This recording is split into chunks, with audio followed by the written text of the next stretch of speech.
Are you dealing with a lawyer and you're feeling like maybe you're not completely aligned, or maybe you just wish that your lawyer would communicate with you more?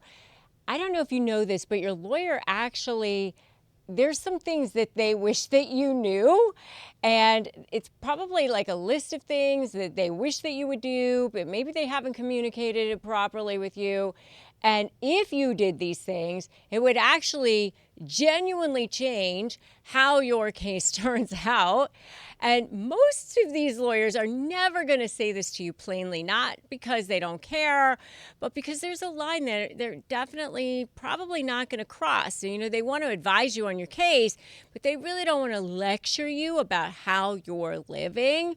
I was that lawyer for a long time, and I've been a trial lawyer for more than 25 years, and I'm going to say the part out loud that maybe they haven't said to you. All right?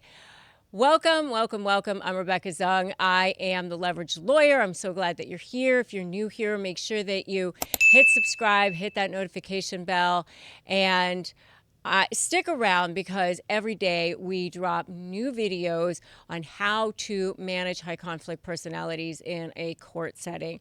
I have sat across the table from clients and watched them undo months of my work in a single afternoon, not because they were careless people, but because nobody had ever explained to them the rules of the game that they're suddenly playing, you're thrown into, and nobody, you don't know this stuff. Why would you, right?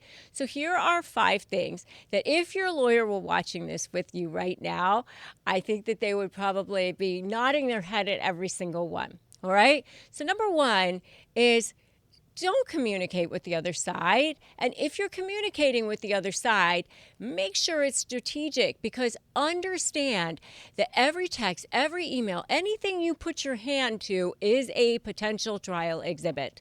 All right. So every time you hit send, every time you hit post, just imagine the judge like looking over your shoulder and that they might read it. Okay. You have to understand that when you get emotional, when you get triggered and you send a message, then that becomes evidence, and they're actually trying to trigger you into doing that, right? And because if they can get you triggered, now they're going to use your reaction against you, right? I've had clients who send an email to, trying to be the bigger person, apologizing for something they hadn't even done wrong, but because they were trying to get the temperature to come down. And guess what? That got reframed as an admission in court. A case that he should have won comfortably ended up getting a whole lot harder because now your lawyer's got to do extra work to try to undo that. Okay? So the person who's quiet, the person who's strategic, that's the person who has more leverage. So stop handing over evidence to the other side. All right? Number 2 is document everything. And your lawyer may say this to you, but I'm going to tell you how to do this. This is not a place to vent. You can vent to your therapist, to your friends, to your priest, whoever, but this is to be factual. Date, time, what happened, what was said, who was there. That's it. Cool? All right? Short, just sweet. Not, I can't believe that jackass did that to me again. They just totally suck as a person. That's not helping you, all right? And your lawyer is desperate for you to know this, because a calm person with a paper trail beats an emotional person every single time. This is not to say that you don't have a reason to be angry or reason to feel slighted or whatever it is, but that's not the forum for it. So I have won entire trials on people's journals before. The people who really know how to just keep track. And then every time they do something, write it down. It becomes a gift to you. Just say to yourself, thank you for the gift, write it down. And then that becomes your leverage, and that becomes a pattern that can't be argued with. Okay? Number three is stop reacting. right? So this kind of goes hand in hand with what I was saying before. And it's the hardest one because, especially if you're dealing with a high conflict personality, they're constantly trying to get your reaction because that keeps them in control. So they go to push your buttons, they accuse you of the thing that they're doing, or they smear you, they tell everybody all these things, they say they always this, they never that, and you want to defend yourself. But remember what I always say.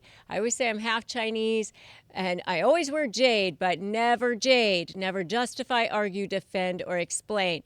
Because when you do that, you are literally saying, here you go, here's my power. There you go.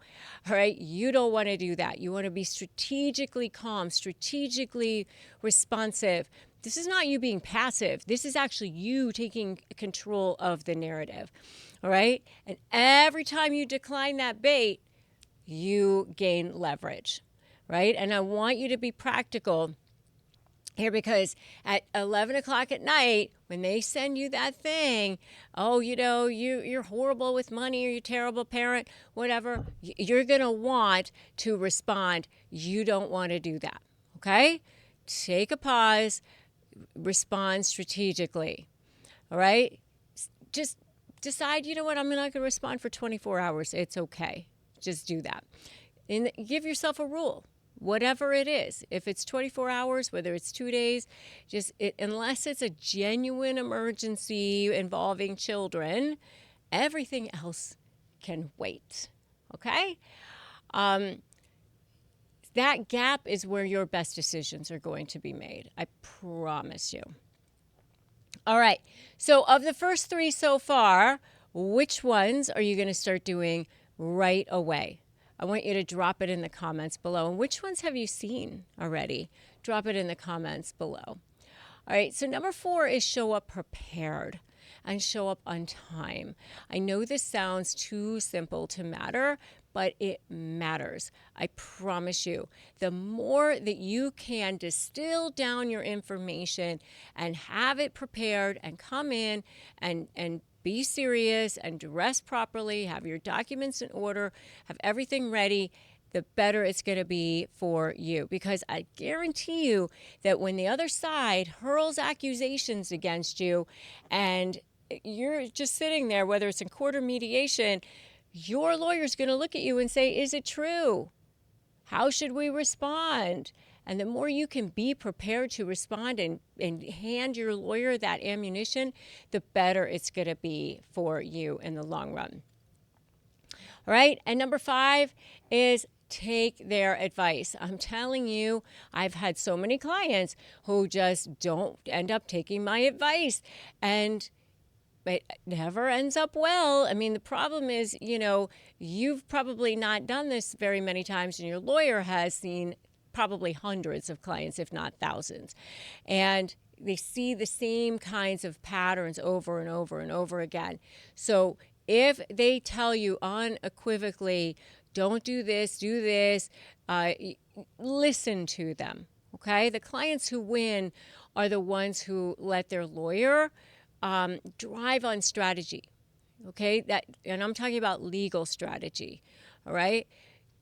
Be communicative with your lawyer, and if your lawyer's not being communicative with you, then create a plan so that you can communicate with each other, whether it's a weekly meeting or a weekly call or a weekly email, whatever it is. When I was practicing, there were days that I wanted to reach across the table and say to my clients, please, what are you doing? What are you doing? Right? You don't want your lawyer to be thinking that about you. All right? So these are the professional things that I've seen that I know your lawyer is probably wishing that you know. So I just wanted you to have this information in your hands, and which one is going to work best for you. The one thing I will say, I'm going to just add a couple of things. The first is money. Tell your lawyer the truth about what you can afford, what you can't afford. I've seen people who have run out of money in their situations, and they'd rather restructure rather than, have you lose your case. So say it early. And the second one is your own behavior.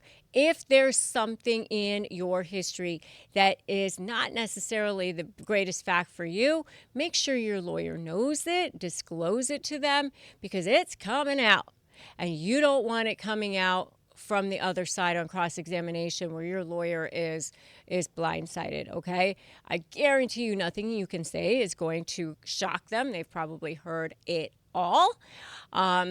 They're not there to judge you. They're there to be your advocate, and they can only be your advocate if they know everything that they need to know.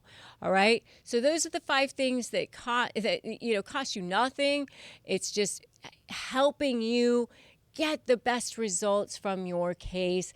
And if you are looking for a way to document properly, to know how to communicate properly, to communicate strategically, start with Slay AI. That's why we built it. We built it just for you for that. So you can start for free. Right now it's slaypro.ai. Just head there, get your free trial, and start building your case the way you want to, so that you take back your power, so that you are the one in control of that narrative. If this hit home for you and you know somebody who needs to hear this, go ahead and give this video a thumbs up and share it with anybody who needs to see this today. And if you haven't subscribed, make sure you do that now. Remember that leverage plus clarity equals freedom. I'm Rebecca Zung, and I'll see you in that next video.